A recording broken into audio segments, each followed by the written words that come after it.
Interest rates climbing, inflation at a 40-year high, the cost of living now crippling for many. No matter how you subtract or add, it's still not going to be affordable. I don't know where we're going to go yet. The people of Hampton Roads working to make a living, but finding out it's barely enough to afford a place to live. It's hitting the working class now, the working middle class, where before it was people right below the poverty line. News 3 is investigating the issues many face when finding an affordable place to rent or buy. Sellers do still have a lot of control because there's still not a lot of inventory. Our team is breaking down the numbers and taking your questions to the experts. They're seeing that their rent is going up, $100, $200, $300. We want everybody to have the opportunity to be a homeowner. News 3 Investigates is searching for solutions, working to ensure Hampton Roads remains a place we call home. There's not enough housing at any level, so let's get started. Good evening, and thank you for joining us. I'm Jessica Larche. Hampton Roads is at the center of an affordable housing crisis, and the issue is twofold. On one hand, many people, including those working full-time jobs, just can't afford the rent here. A report by the site Zumper shows rents in Chesapeake, for example, rose 38% in the last year. On the other hand, there's not enough affordable homes to purchase in our area, putting the American dream out of reach for many. So our team of investigators is diving into the data on the two-pronged problem. And we begin with the most dire in our area, finding an affordable place to rent. A report commissioned by the Virginia General Assembly shows there's a shortage of nearly 200,000 affordable rental units for low-income households. Finding an apartment was very difficult because I either made too much to stay in low income or I made not enough to stay by myself. Increasingly, more working people are in that position in Virginia.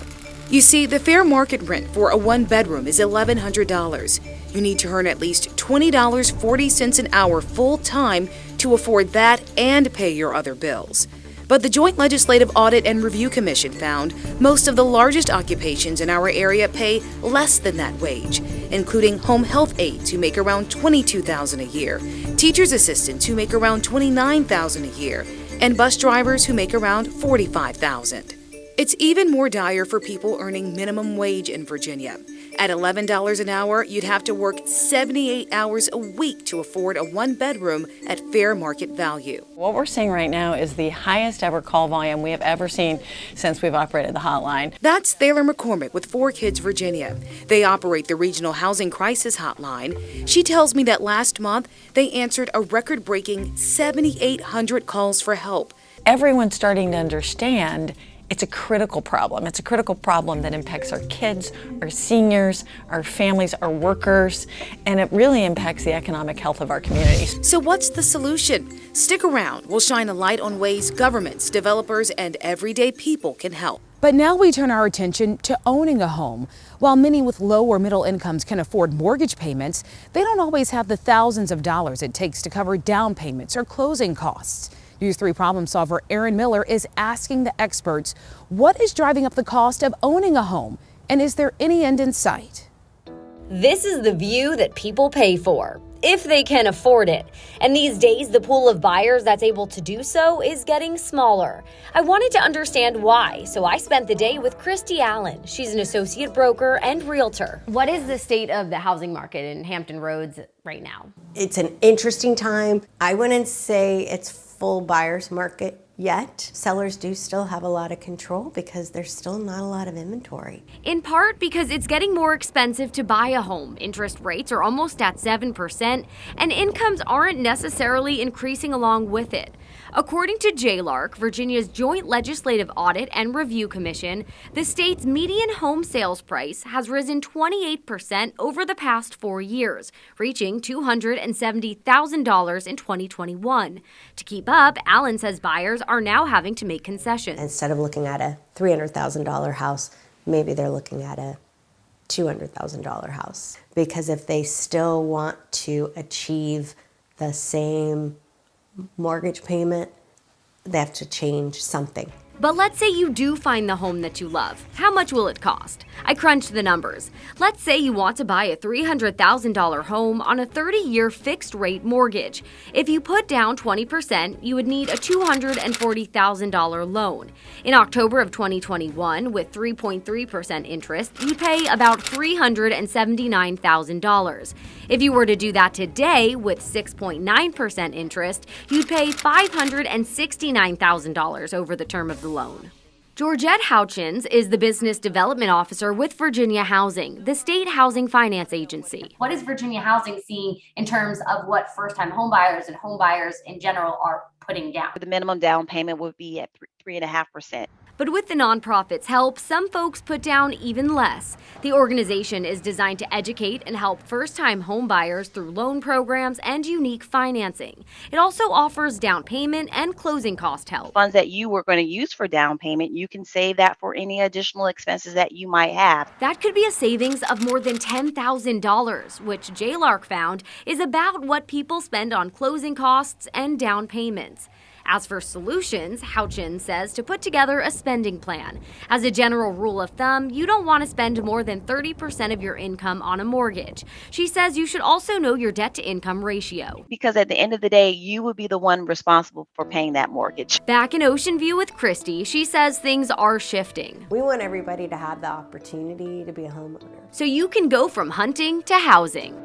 That's a general overview of the housing market here in Hampton Roads. And if you're sitting there thinking that buying a home just isn't in the cards for you right now, our Zach Dahlheimer is looking into your renting options. Since September 2020, this Virginia Beach house has been home for Daniel Maury Croft. When we were about 6 to 8 months into our lease, we started kind of worrying, going into the fact that COVID was really picking up at that point. When looking for a home, he tells us competition and prices were heating up. To try and find something that was within our budget, that had a yard because we have pets, and then also to find something that wasn't being bid on by basically everyone, their brother and their sister.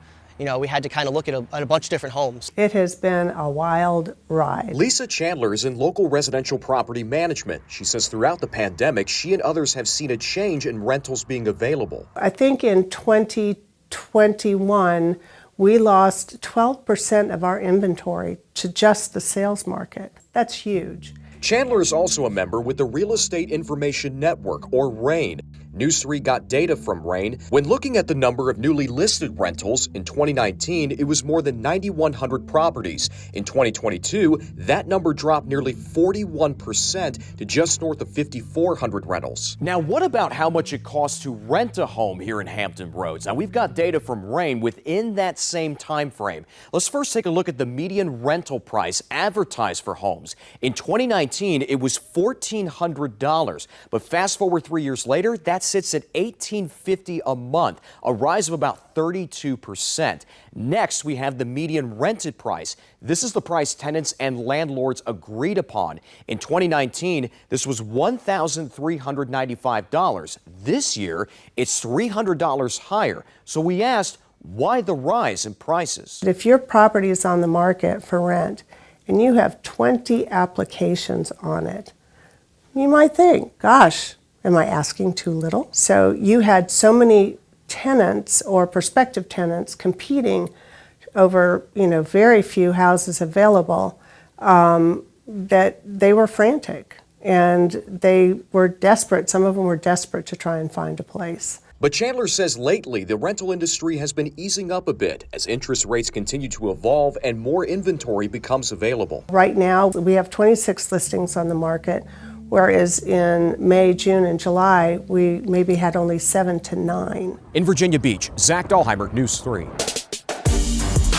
Still to come, our team of investigators takes a look at how skyrocketing rent is impacting people on a fixed income, how finding a place to live is becoming more difficult in the 757, and the solution one senior citizen never thought he'd have to face. Plus, thousands of people in our region are waiting on lists for affordable housing.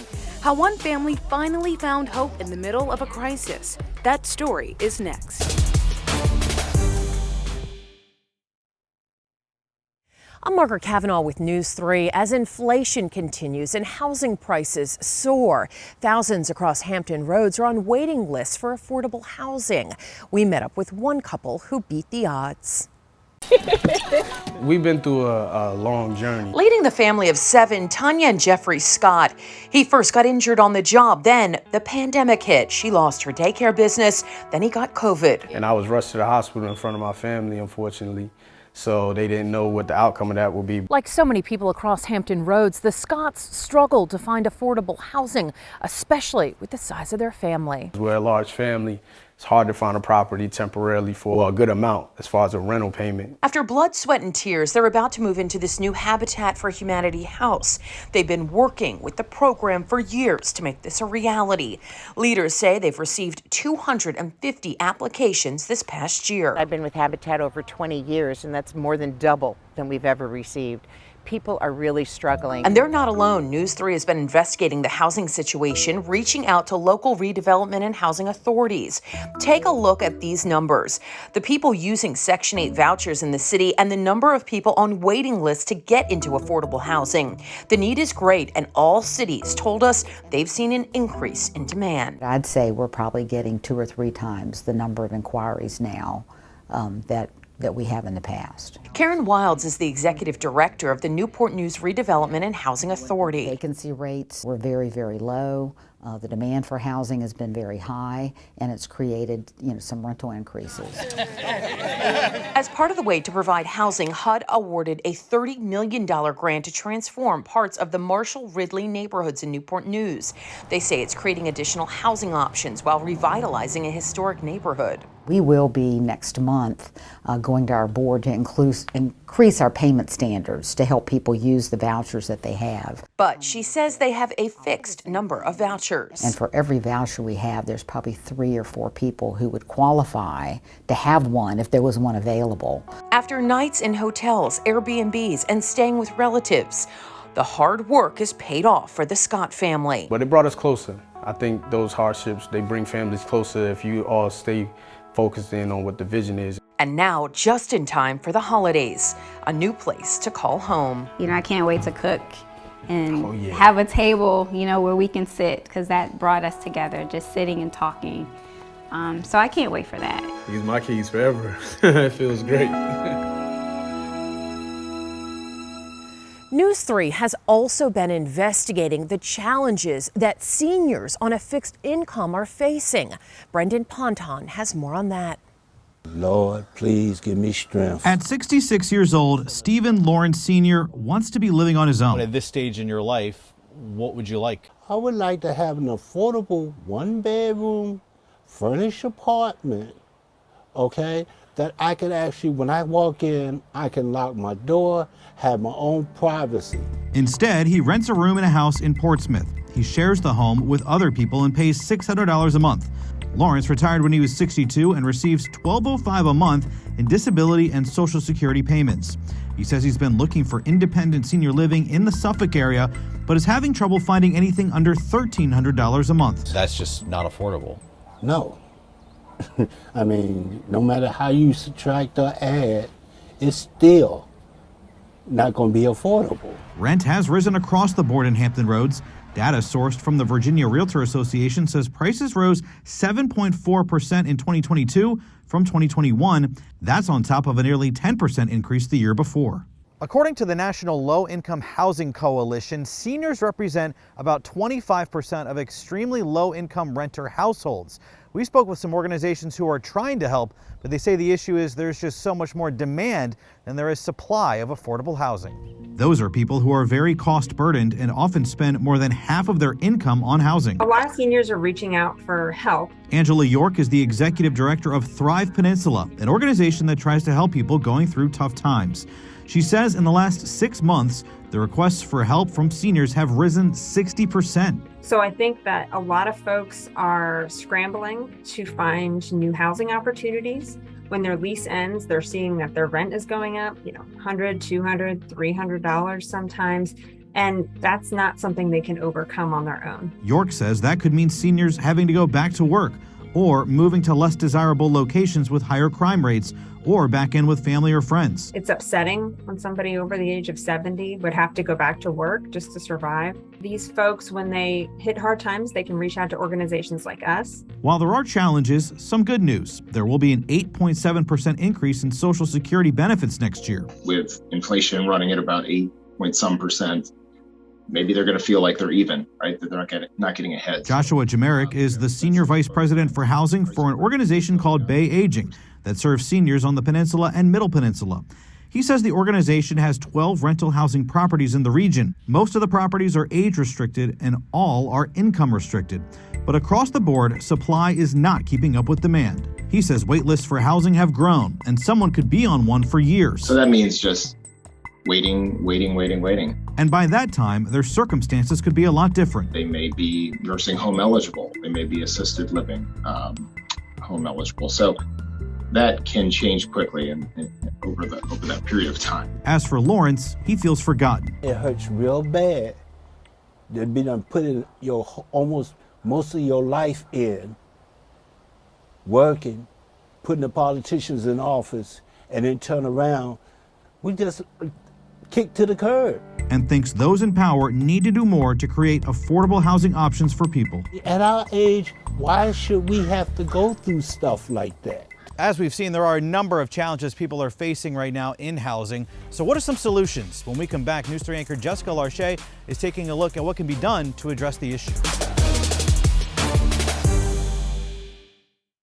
We've shined a light on the affordable housing crisis here, but what are the solutions? One is in the works at the Judeo-Christian Outreach Center in Virginia Beach, where Chris Barini found hope when he lost his home years ago. Sometimes it's like an ego thing, like, oh, I'll never be homeless. Right, but you don't know that for sure. Barini is back on his feet today thanks to guidance from Todd Walker, the executive director of the JCOC. I thank God that he's using me to be a part of the solution. A solution Walker is working to expand by developing an affordable housing complex here in a few years. Yeah, we'll have 19 rooms on each floor, and then each floor will have a laundry room. It will prioritize space for people exiting homelessness and those earning less than $25,000 a year. This summer, the Virginia Department of Housing and Community Development awarded $900,000 in funds to help get Walker's vision off the ground. Experts say incentivizing developers to build affordable housing, where rent in some units is scaled to income, is part of the solution. It shouldn't take you $100,000 a year just to be able to stay and live in a city as wonderful as the city of Norfolk. State Delegate Angela Williams-Graves is a realtor and sees the inventory and affordability gaps firsthand. She also sees pushback when communities don't always want affordable housing developments in their backyards. It's the storm, she says, the Riverside Station apartments in Norfolk, developed by the Franklin Johnston Group, had to overcome. Open your mind a little bit to seeing what can be. We have a shortage of about 200,000 affordable rental units statewide. That's Tracy Smith. She led the Joint Legislative Audit and Review Commission study on affordable housing in Virginia. As for solutions, her commission's report echoed the need for additional state funding to entice developers to build affordable housing.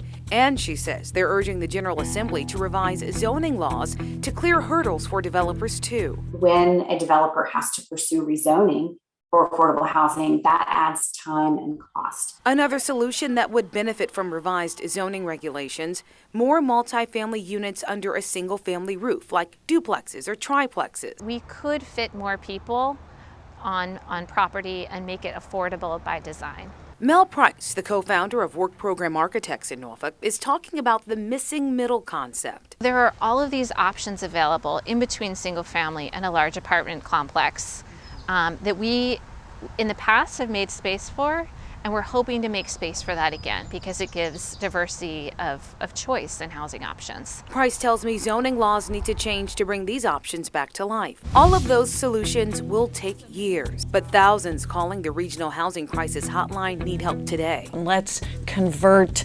hotels. Let's think out of the box on how we can make a vital housing stock right here in the community. Until that happens, more families will face difficult decisions. But Barini says all hope is not lost. Apply to anything.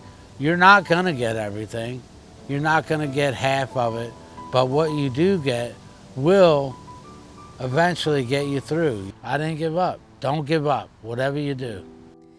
This affordable housing crisis is touching many more people than you may have realized, including people who never thought they would need help. So if you need assistance keeping a roof over your head right now, just know you are not alone. Please call the Housing Crisis Hotline at 757-587-4202. While the resources may be lean right now, the team can help you sift through what is available to help with shelter, utilities, and food. And if you're watching right now and have the resources and desire to help, you can donate to the ForKids Virginia Rent Relief Assistance Fund. We have a link to that up right now at WTKR.com. For the News 3 team of investigators, I'm Jessica Larche. Good night.